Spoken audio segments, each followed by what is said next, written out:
today I'm going to compare three vintage 135mm prime lenses.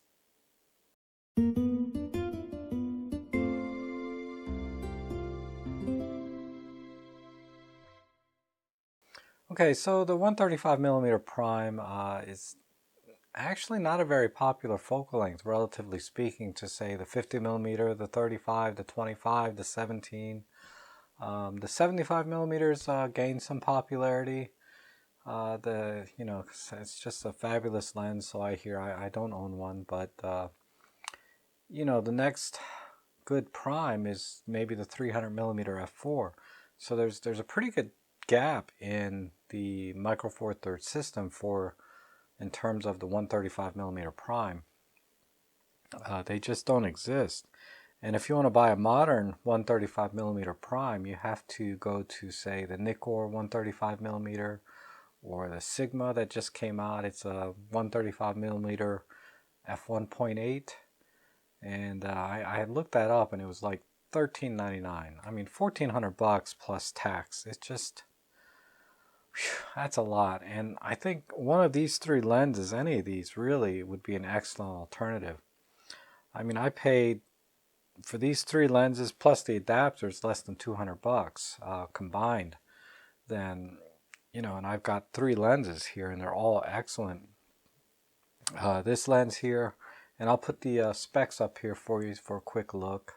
But this is the 135mm f3.5 Nikkor, very well regarded, 4-element design. And this is it's a Vivitar 135mm f2.8. And then the Minolta 135mm MD version f3.5. And these three are really all very good lenses, very well made. And long story short, the Nikkor was the sharpest lens. Not by far, but it was the sharpest lens. Followed by, I'd say, probably this Minolta, and then the Vivitar. But the differences starting at f5.6 were very, very subtle. And I compared these three lenses against my modern 75 to 300, because this was the only modern lens I have that could do 135mm. And I just wanted to kind of compare, in particular, the chromatic aberration and sharpness with, a modern day zoom versus, a vintage 135mm prime. And I think that's one of the other reasons these have kind of dropped out of popularity is, the zooms of today are so good, you really don't need to buy a prime in this range, because really, in this size, they're starting at f2.8 at best normally, which, is a good solid 2-3 stops better than the zoom. But generally speaking, if you're out birding, with this, you got 300mm to go with, so does much better than these. But I still like these lenses, and I use them a lot actually, because the focus action is just buttery smooth. They have a built-in lens hood normally, and they have a real aperture ring that kind of clicks, which I really like. So it makes using these lenses, particularly on a Pen F, really enjoyable. I think they're a nice match. So here's a picture of the three lenses on the Pen F and side by side. But generally speaking, I'll just show you what they look like, just for a quick view. But it adds quite a bit of heft and weight to the camera. But since you'll always be using two hands, the focus action is wonderful, and the balance and everything is just fine, even as big and heavy as this lens is on the camera. I mean, look at it fully extended out with the hood. It's pretty substantial. But generally speaking, when you're out shooting, you don't notice it. It just feels good. Everything is in the right place. And, if you don't mind manually focusing, and particularly with focus peaking and punching in the zoom, you can get tack sharp pictures with this lens. Okay, so that's the Minolta, or the Nikkor. Let's go over to the Minolta. And take a look at that. And this is the smallest and lightest one. And actually, this is kind of more like it, right? You know, this lens, really, when you're just kind of using it, doesn't add much bulk to the camera, and it's lightweight. This lens uses a little bit more plastic in it. Like I noticed right away, the aperture ring is made of plastic, but the barrel, the body, the hood, everything else is solid metal. So it's still excellent construction, craftsmanship. And this is the lens I actually use the most and put in my bag the most often, because with the Pen F and Micro Four Thirds system in general, I'm just trying to go smaller, right? But when I want to get the sharpest pictures, I will take out my Nikon. And there's something to be said for these vintage lenses in terms of element count. You know, this is like a 4-element design. I think the Minolta is a 5-element, and this is probably a 5-element design as well. You know, having a low element count in the lens, you know, introduces undesirable effects like purple fringing, but it's controlled fairly well and removed in post pretty easily. But you know, they add a certain depth to the picture that I just don't think you get with modern lenses that have, you know, 12 elements, 15 elements. I mean, this one has 18 elements, and it's not something I'm going to be able to demonstrate in this test scene here. But you know, for the price of these lenses, I you know, recommend you just buy one to go out and have some fun with it. Get used to or see what it's like to shoot at 135 millimeter all the time. I use it a lot when I take my dog out to the dog park. There's a few pictures should be showing up here. And you know, and it really could also make an excellent portrait lens as well. You know, you get back far enough, right? You probably need to get back at least 10 feet from your subject. But then at that distance, you're going to get beautiful blurry background. I mean, just creamy smooth background when you're only about 10 feet from the subject. And you'll get it probably about from here up with one of these lenses, because it's an effective 270 millimeter focal length. So you know, just to give you an idea on the pricing, you probably saw that earlier, but I paid about $90 for this. I paid $20 for this Vivitar 2.8, and I only paid $30 for this Minolta f3.5. So they are just dirt cheap for some reason, and an excellent value considering the build quality. I mean, these things will last forever. So like I said, I'm going to do a comparison against this. Let's go ahead into Lightroom and take a look at these lenses side by side.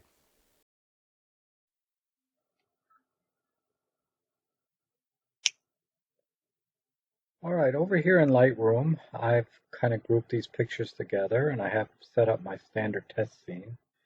And I shot these, I believe, at around 2/50th of a second shutter speed, which is, you know, the old school rule of doubling the shutter speed over the focal length. Even with image stabilization and everything, I still like to follow the old rules. And I took them at basically at 3 different apertures, wide open, and at f4, f5.6, and f8. And so let's go ahead and look at these 3 lenses side by side, wide open, and do a quick comparison. And as you can see, the first one up is the Nikkor f3.5 at f3.5, and then I have it right next to the Minolta f3.5 wide open at f3.5. And when you just kind of eyeball it here, you really don't see any difference, but let's go ahead and zoom in right here. This looks like a 1-to-1 zoom. And you can see wide open, there's purple fringing, and right away I can tell. Just look at the dial numbers here, look at the face. The Nikkor is definitely very sharp already, wide open. But I will give the Minolta a slight edge in the purple fringing. I can see like right in here on this indicator, the fringing is not quite as purple on this side. Definitely like over here, it's silver, but over here I can see just a hint of purple. So the Minolta wins on purple fringing, but kind of loses a little bit on the fine detail. Because look at the stitching here versus the stitching over here. And even if I zoom in 2 to 1, let's do 2 to 1. Clearly the stitching is much sharper over here. And look at the face. You can see the Nikon is definitely much sharper. Okay, let's look at the Vivitar. And the Vivitar is wide open at f2.8, so it's easily a third, 2/3 of a stop faster. But you do get a little bit of ghosting, you lose contrast, and you've definitely lost some sharpness. I mean, look at the stitching here versus over here. There's just no comparison between these two at all. And they both have about the same amount of purple fringing or chromatic aberration. I can back out. Let's look at some of the currency. I have some shredded currency over here. And it's not bad. On the Vivitar side, you can still see all of this sort of screening over here, but when you look at the screening on this side, it's definitely much sharper, much crisper, much more contrast. Like, look at this pattern over here. And then when you back off, really, if you're looking at the picture normally like this, you'd be hard-pressed to tell the difference. But, let's take a look over here. You can see this Olympus is definitely much crisper than the Vivitar. Look at how this is a little bit fuzzy, kind of all around in here. Okay, that's enough of that. Let's go ahead and look at these at the next aperture. Now the Vivitar and the Nikon have a click stop at f4.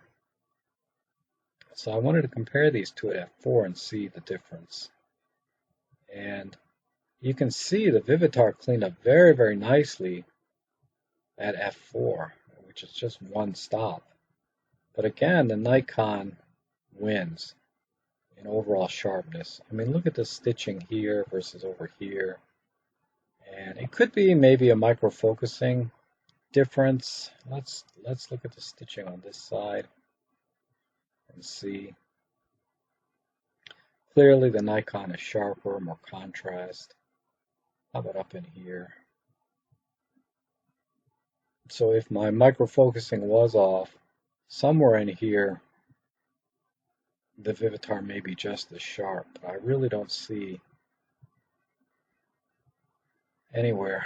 Maybe the number 23. Let's look at this number 23 here versus number 23 here. And look at these two little specks of dust. I mean, even at f4, the Nikon is clearly sharper. Okay, let's look at f5.6, and this is where all three lenses, or actually all four lenses, now I can include the Olympus 75-300. Okay, again, the Nikkor first, the Minolta, and just, you can look at the specs up here. But let's go ahead and zoom in on the face. And at f5.6, the Minolta is pretty much caught up, as you can see. And the purple fringing has, it's only on the most finest speculars in the picture now. It's not like all over the place as it was before. So the purple fringing and chromatic aberration is cleaned up pretty nicely, even though it's still there. But the overall sharpness, I'll still give the Nikon an edge. I mean, look at the numbers on the dials here versus over here. Let's go over to the stitching. Again, even on the stitching, you know, it's obvious the Nikon is definitely sharper than the Vivitar. And again, let's go up here and look at these. When I'm looking at it like this, I can't really see any difference. This is really, really close. Look at the 23 here versus the number 23 here. And let's check out the Olympus logo. Over here, it looks like the Olympus lettering here is crisper than on the Minolta. So I'll give the Nikon the nod here overall. You can look at the currency and look at this screen pattern here versus the same screen pattern over here. You know, definitely more contrast and probably a little sharper too. Okay, let's go over to the Vivitar. The Vivitar at f5.6 and looking at the face. And I'd say the Vivitar's caught up quite a bit too. Contrast looks about the same, but I can see the lettering here looks a little crisper than in here. And I think the purple fringing is a little better controlled on the Nikon, but pretty much the same. Let's go over to the number 23. Yeah, in here I can see that this area here looks a little sharper than this area. Look at these letters. It's really close. But look at the chromatic aberration on the lettering on this side, this purple fringing. It's definitely more pronounced than on the Nikon. So it's a little more obvious here in the lettering than it was on the dial. Down in here, again, the purple fringing is a little bit stronger. And then let's look at the Olympus logo. And yeah, clearly, you know, look at the fringing or ghosting here. It's much more pronounced than it is on the Nikon. So Nikon wins again. Now let's look at the modern lens here. This is the 75 to 300. I didn't zoom in quite the same, it looks like, but close enough for comparison. Let's take a look at this. And clearly the Nikon is sharper, but look at the chromatic aberration. It's just non-existent on any of the speculars. And the contrast, I'd say, is just about equal. Let me line these up a little better.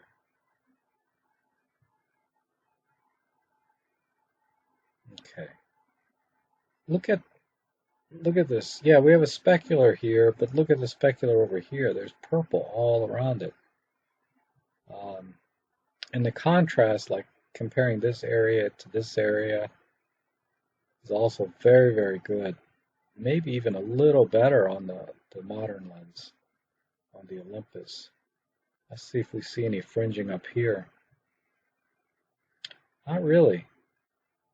Not on the Olympus, but a tiny bit on the Nikon. And over here in the lettering, yeah, no fringing at all.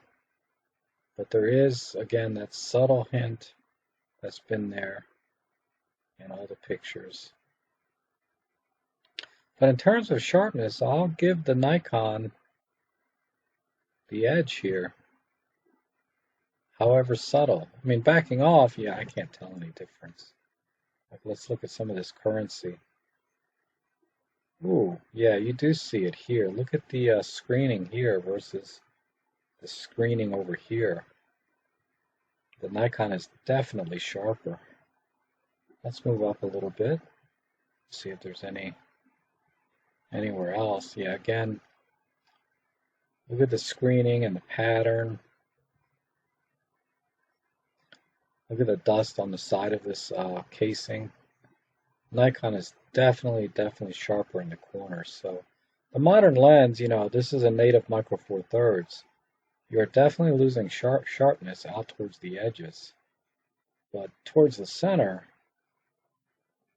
it's pretty tack sharp.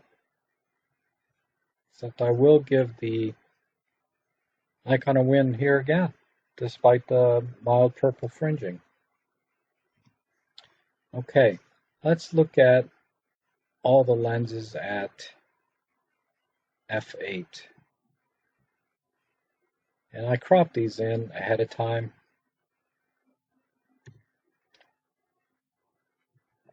But here's the Nikon versus the Minolta. I'd give this almost dead even. I can't tell any difference in contrast and sharpness at all at f8.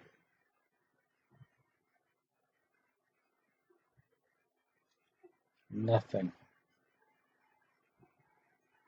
Virtually all the fringing is gone. How about here on the lens? Yeah, beautiful. Both of these look really good, though I'd give a slight edge to the Nikon again, but if I look anywhere else in the picture, I can't tell. Let's compare the Nikon versus the Vivitar at f8. Look at that. Vivitar's finally caught up, I'd say 99% versus the Nikkor at 100%. Yeah, the Nikkor's still sharper, but I'm zooming in 200% to see the difference. And even then, it's not right away noticeable.